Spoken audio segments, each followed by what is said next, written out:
Hi friends, ಎಲ್ರಿಗೂ ನಮಸ್ಕಾರ.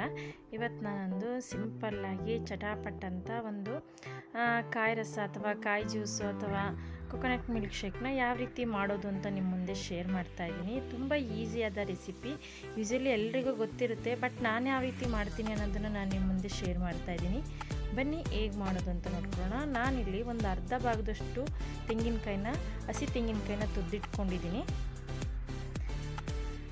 ನಂತರ ಇದಕ್ಕೆ 1 ಟೇಬಲ್ ಸ್ಪೂನ್ ಏಲಕ್ಕಿ ಪುಡಿ, ಹಾಗೆಯೇ ಸಕ್ಕರೆ. ನಿಮಗೆ ಸ್ವೀಟ್ ಎಷ್ಟು ಬೇಕೋ ಅಷ್ಟು ಹಾಕ್ಕೊಳ್ಳಿ. ಯೂಶಲಿ ನೀವು ಬೆಲ್ಲ ಯೂಸ್ ಮಾಡೋದ್ರಿಂದ ಟೇಸ್ಟ್ ತುಂಬ ಚೆನ್ನಾಗಿರುತ್ತೆ. ನಂತರ ಇದಕ್ಕೆ ಬಾದಾಮಿ, ನೆನೆಸಿಟ್ಕೊಂಡಿರುವಂಥ ಬಾದಾಮಿನಾದರೂ ಹಾಕಿ ಅಥವಾ ಗೋಡಂಬಿನೂ ಸೇರಿಸ್ಕೋಬೋದು. ನಂತರ ತಣ್ಣಗಿರುವಂತಹ ಹಾಲನ್ನ ಸೇರಿಸಿ, ಸ್ವಲ್ಪ ಹಾಲನ್ನ ಸೇರಿಸಿ ನೈಸಾಗಿ ಪೇಸ್ಟ್ ಮಾಡ್ಕೋಬೇಕಾಗುತ್ತೆ. ನಾವು ಯೂಶಲಿ ತುಂಬ ಹಾಲು ಸೇರಿಸ್ಬಿಟ್ರೆ ನೀಟಾಗಿ ಪೇಸ್ಟ್ ಆಗಲ್ಲ. ಹಾಗಾಗಿ ಸ್ವಲ್ಪ ಹಾಲನ್ನ ಹಾಕಿ ಈ ರೀತಿ ಪೇಸ್ಟ್ ಮಾಡಿಕೊಂಡು ಒಂದು ಪಾತ್ರೆಗೆ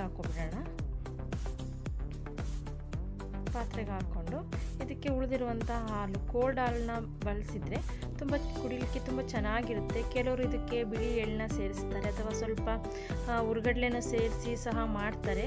ಬಟ್ ಅದೇ ಒಂದು ಟೇಸ್ಟ್ ಕೊಡುತ್ತೆ. ಬಟ್ ಈ ರೀತಿ ಸಿಂಪಲ್ಲಾಗಿ ನೀವು ಒಂದ್ಸಲ ಮಾಡಿಕೊಂಡ್ರೆ ವಾರಕ್ಕೊಮ್ಮೆ ಆದರೂ ಈ ಸಲ ಯಾವಾಗಲಾದರೂ ಪದೇ ಪದೇ ಮಾಡ್ಕೊಂಡು ಕುಡಿಲಿಕ್ಕೆ ತುಂಬ ಚೆನ್ನಾಗಿರುತ್ತೆ. ಬೇಸಿಗೆ ದಿನಗಳಿಗಿಂತೂ ಒಂದೇ ರೀತಿ ಜ್ಯೂಸ್ ಕುಡಿತಾ ಇರ್ತೀವಿ.